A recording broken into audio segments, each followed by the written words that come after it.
The arena lights burned with that unmistakable championship intensity, the kind that signals something more than just another fight night. This was the collision of two unbeaten forces, two men who had built their reputations on dominance, power, and the quiet certainty that no opponent placed in front of them could truly threaten their ascent. When David Benavidez stepped toward center ring, refusing the traditional glove touch, the message was unmistakable. Respect could wait. Tonight was about supremacy. Across from him stood David Morrell Jr., composed, sharp, and carrying the technical confidence of the Cuban boxing school that had shaped so many elite champions before him. Neither man blinked. Neither man backed away. And from the opening seconds, the fight unfolded exactly as promised: explosive, tactical, and relentlessly dramatic. There was an immediate contrast in rhythm that defined the early rounds. Morrell moved with fluidity, his footwork light and precise, the geometry of his movement constantly shifting angles and distances. Benavidez, by comparison, stalked forward with a deliberate heaviness, his presence almost gravitational, pulling the action toward him.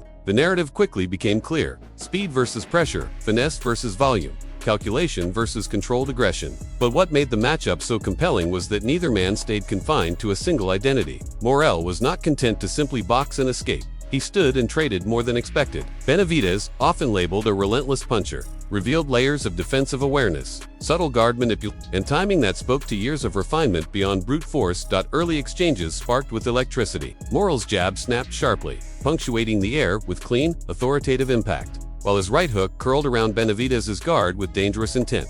Yet Benavidez responded with combinations that seemed to multiply in motion, punches flowing in extended sequences that overwhelmed the senses. His uppercuts, in particular, began to emerge as a key weapon, slicing upward through Morrell's guard whenever the Cuban fighter dipped levels to evade incoming shots. It was not random aggression. It was studied pressure, systematic, patient, and designed to erode resistance round by round. The atmosphere inside the arena grew heavier with each exchange. This wasn't simply two fighters testing each other. It was an evolving chess match where every tactical decision carried consequences. Morrell's pedigree allowed him to find moments of brilliance, flipping punches by inches and firing counters that reminded everyone why he had risen so quickly through the ranks. But Benavidez's output created a suffocating pace. He attacked the body with ruthless consistency, digging hooks into the ribs and midsection, forcing Morrell to absorb punishment that would inevitably pay dividends in the later rounds. By the middle frames, the fight had transformed into a grueling contest of endurance and will. Morrell, who had rarely experienced sustained adversity in his professional career,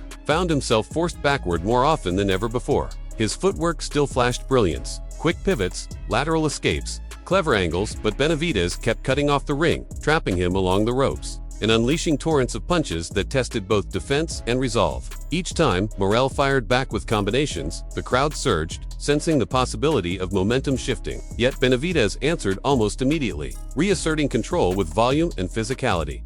The commentary ringside drew comparisons to legendary light heavyweight rivalries, invoking memories of Andre Ward versus Sergey Kovalev, fights defined by tactical adjustments, mental toughness, and the subtle battle for dominance inside exchanges. There was also the looming shadow of future greatness, the potential undisputed clash with Dmitry Bivol that hung over the division like a distant summit both men were climbing to. But on this night, none of those hypotheticals mattered. Everything was concentrated inside those ropes, inside each exchange, inside every breath drawn between combinations.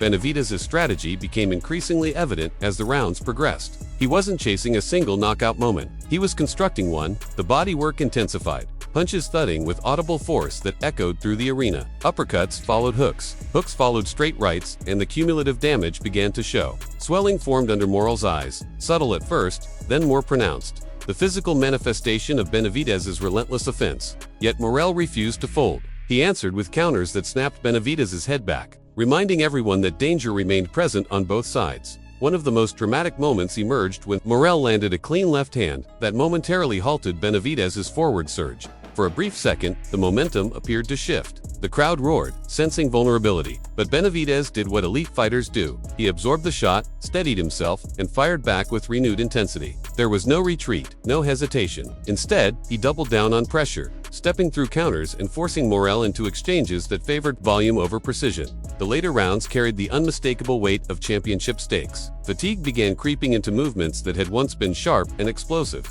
Morrell's punches still carried speed, but his defensive reactions slowed slightly, openings appearing where none had existed earlier. Benavidez capitalized with surgical efficiency, continuing to target the body while mixing in headshots that kept Morrell guessing. the statistical edge in landed punches grew wider, evidence of the Mexican-American fighter's relentless work rate. Then came the controversy, a knockdown sequence that sent a jolt through the fight's narrative. A referee's call from Thomas Taylor introduced tension, followed by a point deduction for a late punch that complicated the scoring landscape. Suddenly, what had seemed like a clear trajectory became uncertain. Morrell had an opening, an opportunity to steal momentum in the championship rounds. From his corner, trainer Ronnie Shields urged urgency, his voice cutting through the noise with a simple message. This was the moment to go all in.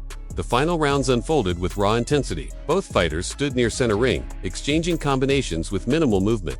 Exhaustion stripping away tactical caution and revealing pure fighting spirit. Benavidez continued landing the more consistent shots, right hands to the body, left hooks upstairs, chopping blows that accumulated damage. But Morrell answered with bursts of offense that kept hope alive. Each exchange felt decisive, each punch potentially fight-altering. By the final bell, there was a shared understanding inside the arena that something significant had taken place. This wasn't merely another undefeated record preserved or lost. It was a proving ground, a test of adaptability, resilience, and championship mentality. The judges' scorecards ultimately confirmed what the statistics and visual momentum had suggested. Benavidez's volume, pressure, and bodywork had carried the night. He emerged victorious, adding unified interim titles from the World Boxing Council and World Boxing Association to his resume, and pushing his record to an unblemished milestone that further solidified his reputation. Yet the most compelling moment came after the decision, when the animosity that had fueled the buildup dissolved into mutual respect. Both fighters, bruised and exhausted, acknowledged each other with the quiet understanding that only combat at that level can create. Rivalry had forged respect. Conflict had revealed character. For Benavidez, the victory reinforced his identity as a relentless force within the light heavyweight division, a fighter capable of breaking opponents down not just with power, but with sustained, intelligent aggression. For Morrell, the loss did not diminish his standing. Instead, it exposed his resilience and confirmed that he belonged among the elite. The division itself emerged stronger, energized by the emergence of a rivalry that fans would likely remember for years. In the broader context of boxing history, nights like this serve as turning points. They clarify hierarchies, reshape expectations, and ignite anticipation for future superfights. The light heavyweight landscape now revolved more intensely around Benavidez's trajectory, his potential clashes with other champions becoming inevitable discussions. But the echoes of this battle, the exchanges, the momentum swings, the moments of vulnerability and defiance would linger long after new matchups were announced. Because ultimately, what unfolded between these two undefeated fighters was more than a contest for belts or rankings. It was a demonstration of what elite boxing looks like when skill, courage, and ambition collide at full force. It was a reminder that greatness is not simply measured by victories, but by the willingness to face another elite competitor and push beyond perceived limits. And on this night, under those blinding lights, two fighters did exactly that, leaving behind a fight that felt less like a chapter and more like the beginning of a legacy-defining era in the light heavyweight division.